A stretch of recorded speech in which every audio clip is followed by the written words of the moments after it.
Please welcome Eric Schlett.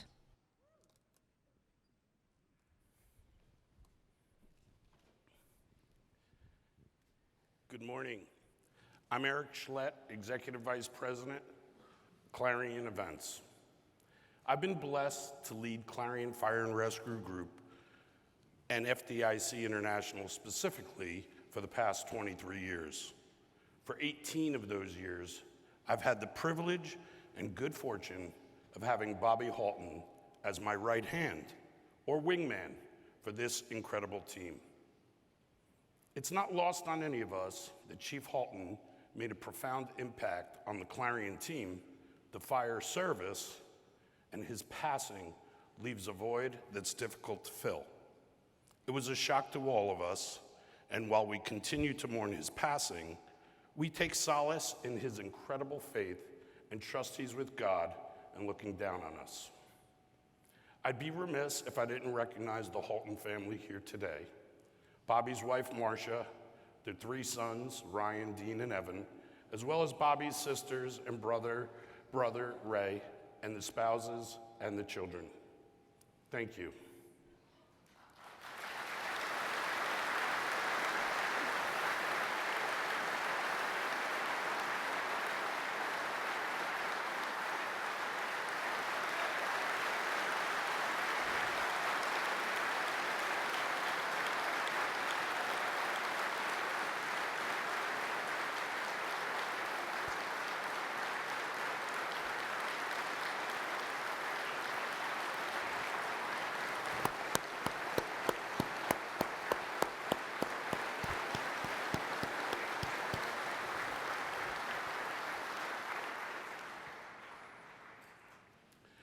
We recognize Bobby's incredible contribution to FDIC, and this year we dedicate FDIC in Bobby's honor. We also know we need to carry on this tremendous legacy. Bobby and I often discussed our shared vision and the importance of teaching, coaching, and ensuring we pass the torch of this 90-year FDIC, this coming together of the fire service, and it has been entrusted to us, to the next group of leaders, and challenge them to take training to the next level. As difficult as it is to do, without Bobby here by my side, know that he was instrumental in picking his successor. We didn't even need to look far. David Rhodes is a humble person who has been involved in FDIC's hands-on training for 25 years. He's a thoughtful, understated Southern gentleman who has spent his career as a firefighter dedicated to and passionate about training. David is recently retired battalion chief from the Atlanta Fire Department and has led the Georgia Smoke Divers program for the past 28 years. While we knew this role was a huge responsibility and a lot to learn, we hired David in August of 22, expecting Bobby to be able to mentor him over the next 2 to 3 years. Bobby and I agreed David was the right person and would follow in a long line of great fire engineering editor-in-chiefs and FDIC education directors. I'm proud to introduce to you Chief David Rhodes, Editor-in-Chief of Fire Engineering and Education Director of FDIC. Please join me in welcoming Chief Rhodes and wishing him continued success.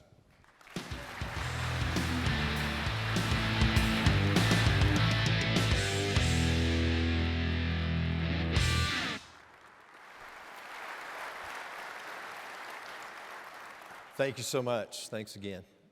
Once again, I just want to thank the Haltons for being here. It means a lot to me, but it also means a lot to the entire group that is here. I want to thank Eric Schlett and the entire FDIC team, Diane Rothschild, who is always busy working in the green room. This show is a team effort. It's a full-time job for so many, from the sales staff, marketing, books and videos, finance, and operations. All their collective efforts allow us to have the resources to do the hands-on training, the workshops, the classrooms, and the incredible exhibits. If you're a Clarion staff, please stand up and be recognized. Thank you. Thank you for what you do.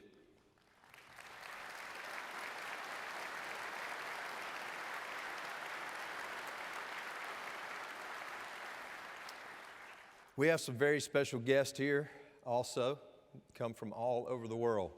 First, I want to recognize Tony Washington, president of the Women in Fire, who is right over here. And also from my home state of Georgia, right down the road in Decatur. We have from the Mexican Fire Service, Marco Antonio Sanchez Guerrero, president of the Mexican Association of Firefighters.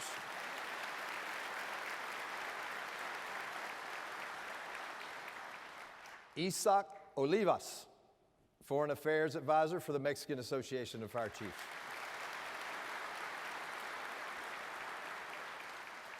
And this next crew I got to spend a lot of time with yesterday, and it was just incredible seeing videos of what they're going through right now. I am honored to welcome our firefighter friends who are here representing the great country of Ukraine.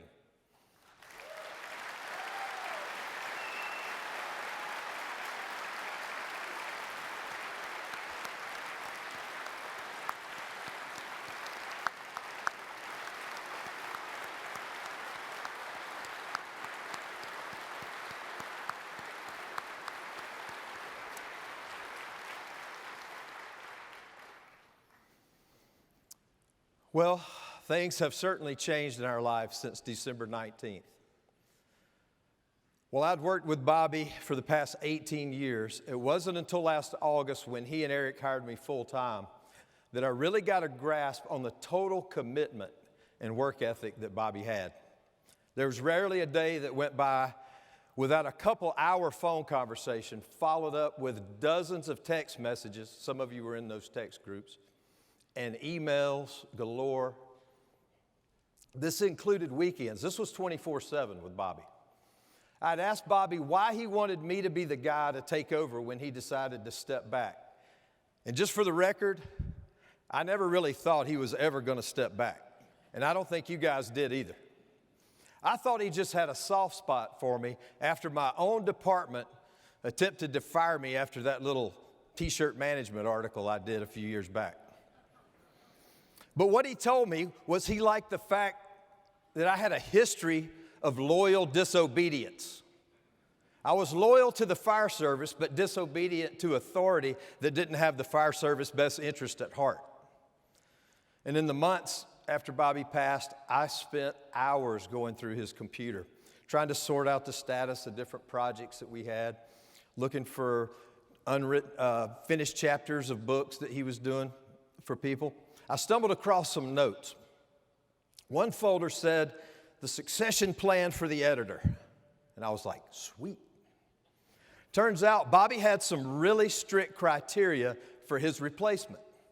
So as I opened this up, I found out that the first thing was the next candidate had to be shorter than Bobby, have a much narrower intellectual background, have much less hair, and be nowhere close in the looks department compared to his handsome and dapper self. Well, you guys see the news. It's hard to get good help these days, so I can only guess that he had to settle. And after all, 3 out of 4 ain't so bad.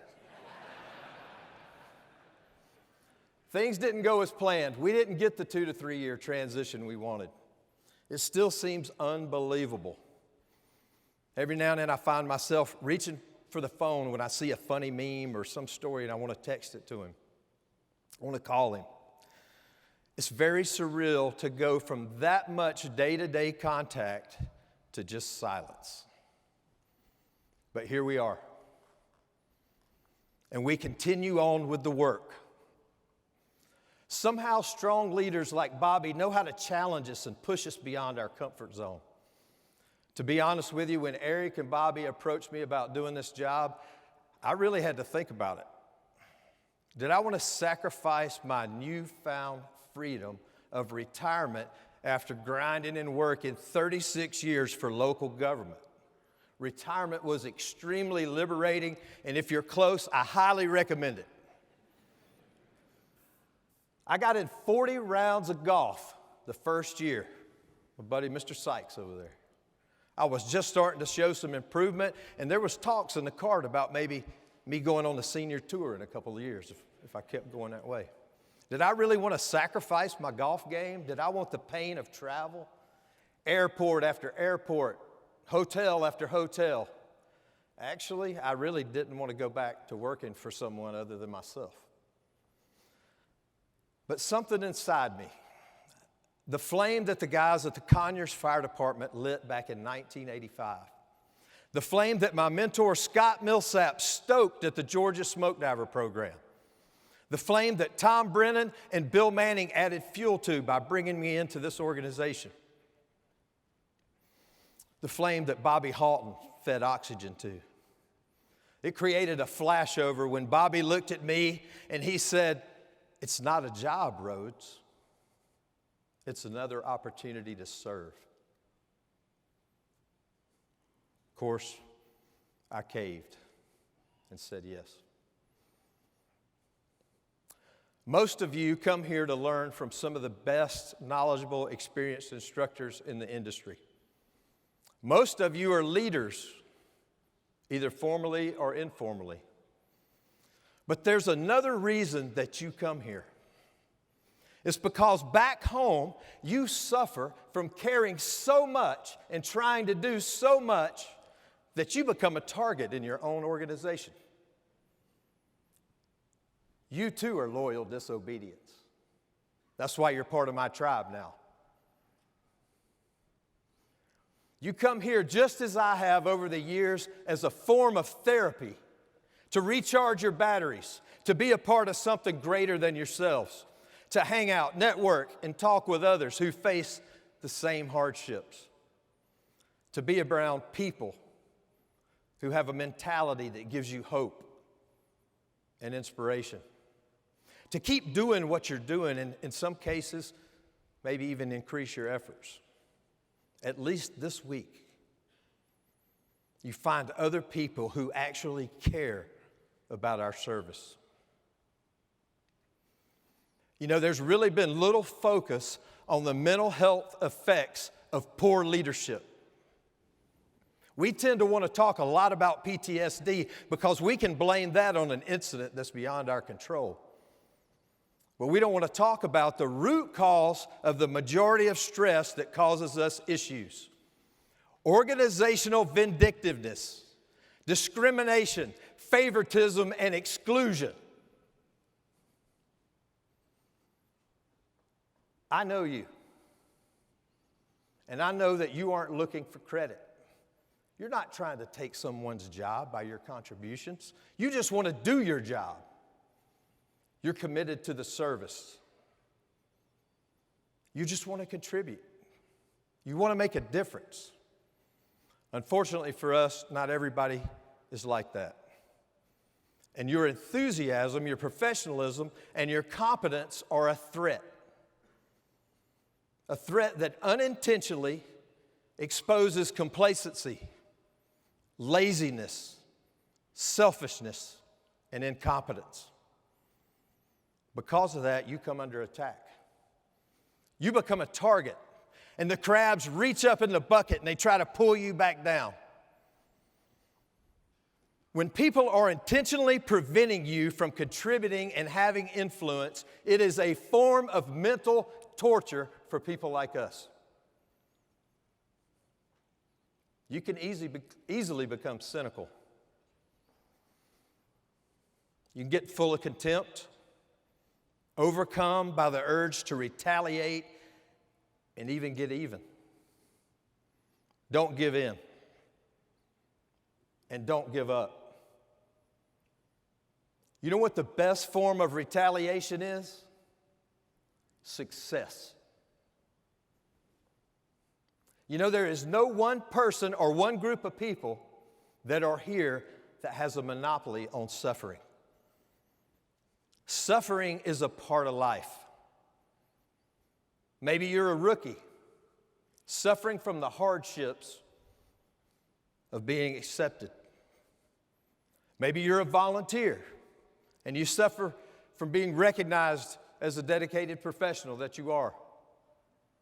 Maybe you're a minority in an underrepresented group, and you're struggling because you are judged more harshly than everyone else. Maybe you're an instructor just trying to change the way your department operates. You're getting nowhere. You're suffering from that rejection. You don't understand why they don't understand that you are just trying to make things better. Maybe you're putting yourself out there. You're working on every project and training session there is, while others sit at the station and watch TV all day. You make one slight mistake, and you are hammered. Meanwhile, nothing ever happens to the folks that just come in and watch TV. For that, you suffer. Bobby suffered from cancer every day for over a decade, but you rarely heard him even mention it.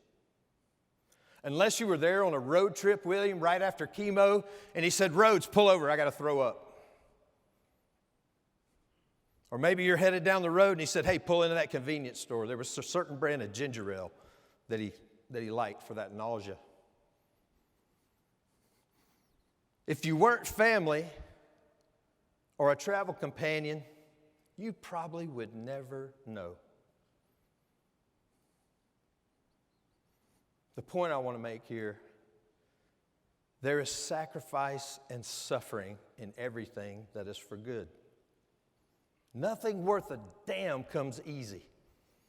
And there is no better feeling than the feeling of fatigue after suffering but closing with victory or success. I want the fire service to understand that we all suffer in one way or another. The sooner we understand and realize that we're all suffering together, the sooner we can reunite in mission and unity of cause.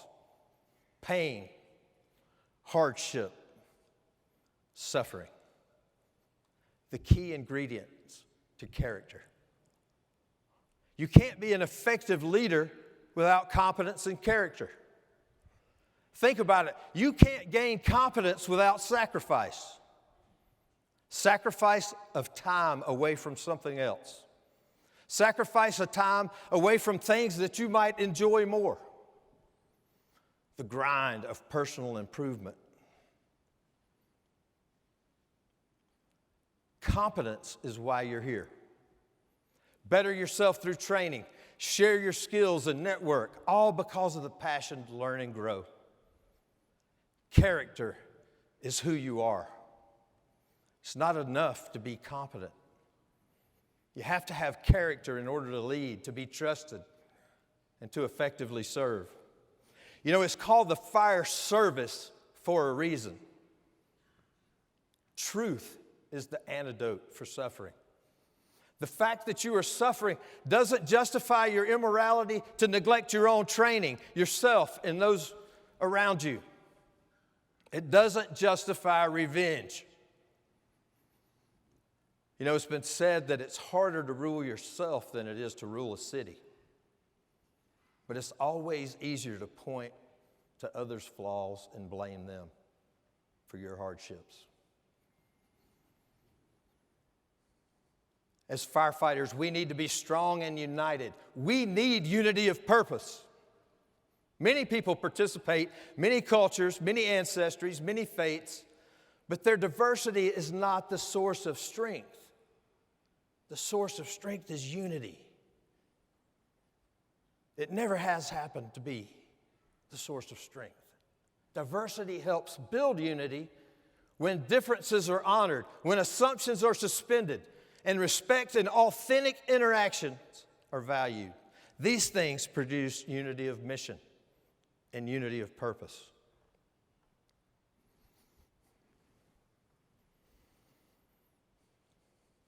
So what is our unity of purpose?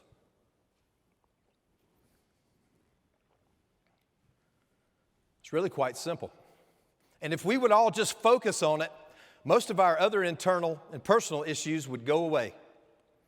When someone asks you what you do, most of you say, "I'm a firefighter," or "I'm a medic." But I want you to think about what it is you actually do. You serve and help people. So you're not just in the fire or EMS business, you're in the people business. Because we're in the people business, we can't lose sight of the fact that we're sent at the absolute worst moment in people's lives. They have no choice in who responds. They get whoever is on duty right now. And if the system's working right, they'll get whoever's closest. Stop and think about that for a minute. I know we love to fight fire. I know we love to do forcible entry. I know we love to cut holes and break things. But why do we sacrifice the time to be good at those things? It's because we're there to save the people. And we have to keep that in our very front of every decision that we make. Don't be paralyzed by overcomplicating it.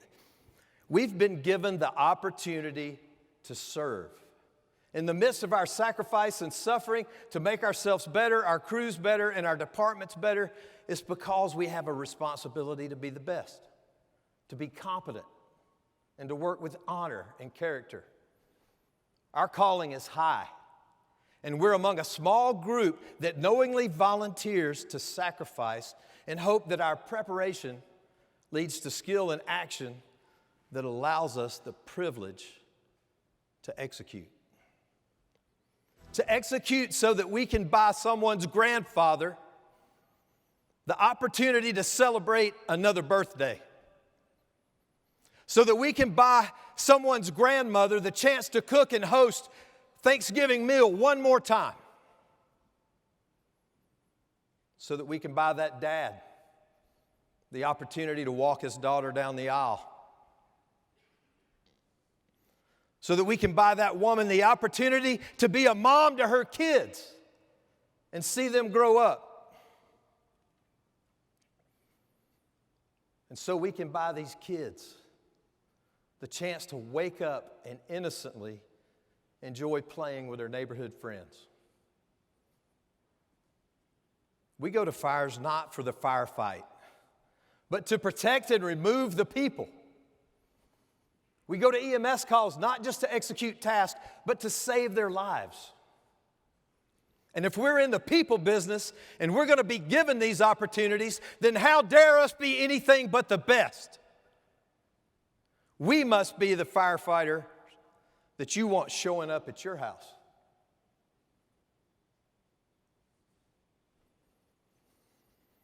So how do we honor someone's legacy? You want to honor Bobby Halton and those like him? You sacrifice and suffer. You do good work. You build on success. You make it better, and you carry on the work. You don't do it for them, but you do it because of them, because of what they taught you. You know not to stay in a perpetual state of mourning, but to remain in a constant motion to define the future. When we get cynical and down and feel sorry for ourselves, and we might think that our struggle is bigger than the next person's, we turn inward.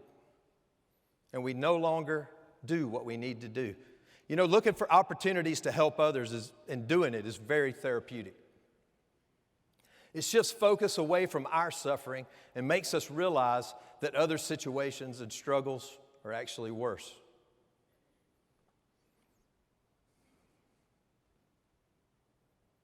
People are placed in our lives for a reason. Bobby sacrificed time with his family, time with his boat, with his cars. Even when his body was suffering with cancer, he continued to give and give and give. Setting the example, opening doors. You know, our legends and heroes aren't always perfect. And despite his immense popularity, there are actually people in this room right now that didn't like Bobby. Bobby was human. He had flaws, just like you and I have flaws. No one's perfect, But we don't have to be perfect. We don't need perfect people to be firefighters or mentors.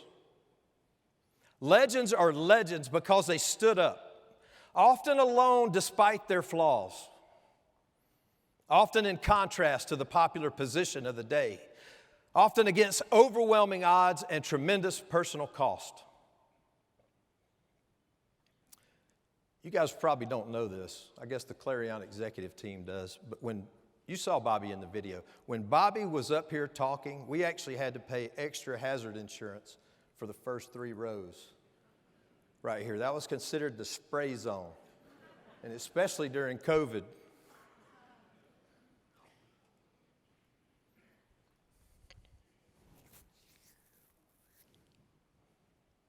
Look, please don't consider me a replacement. I'm not here to replace Bobby Halton. I'm here to work beside you and continue the work. The work of Tom Brennan, the work of Bill Manning and Bobby Halton, just as they did for those who came before them. The work is being a voice for the fire service. The work is providing a platform for others to be heard. The work is the constant goal of self-improvement. The work is to inspire a new generation to even want to do this work. And it's the work that saves lives.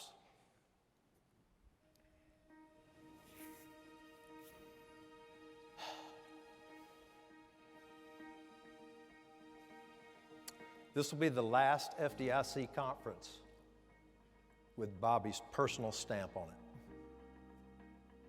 The speakers, the instructors, ultimately all his final choice. Many of you have said to me, you have some big shoes to fill. Or maybe you phrased it, you'll do well in Bobby's shoes. I know it's just an expression, and you meant well by it, but I absolutely refuse. I will never stand in Bobby Halton's shoes, because the shoes that he wore led him here from a different path, through different places with different people and different experiences. That journey can't be duplicated, and no one should even attempt it. Bobby's shoes led him on a journey that made him one of a kind. To stand in his shoes would be an attempt to just dress up and play his part. No.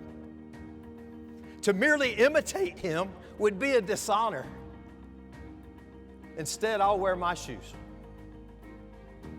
as you should be proud to wear yours, because they led us here and gave us a unique perspective, experience in our way. But I'll tell you, as I wear my shoes, I'm going to climb up on those big, broad shoulders of Bobby Halton, who didn't just walk down a path, he blazed a trail. I'll stand on those tall shoulders, and I'll look out across this fire service, and I'm going to keep chopping wood so the next person up can go even farther. You know, Bobby was known for being unapologetic. Well, I'm keeping that part. Maybe a little different twist. I'm unapologetically for a search culture that removes victims in the first 6 to 10 minutes. I'm unapologetically for extinguishment by occupying the interior so that we can search. I'm unapologetically for believing the structure is not clear until the fire department searches it. I'm unapologetically for research to challenge our thoughts and beliefs and tactics. And I am unapologetically opposed to anyone who spends thousands of dollars equipping, training firefighters only to take away their ability to make decisions on the scene with these risk-averse policies and slogans that are totally counter to common sense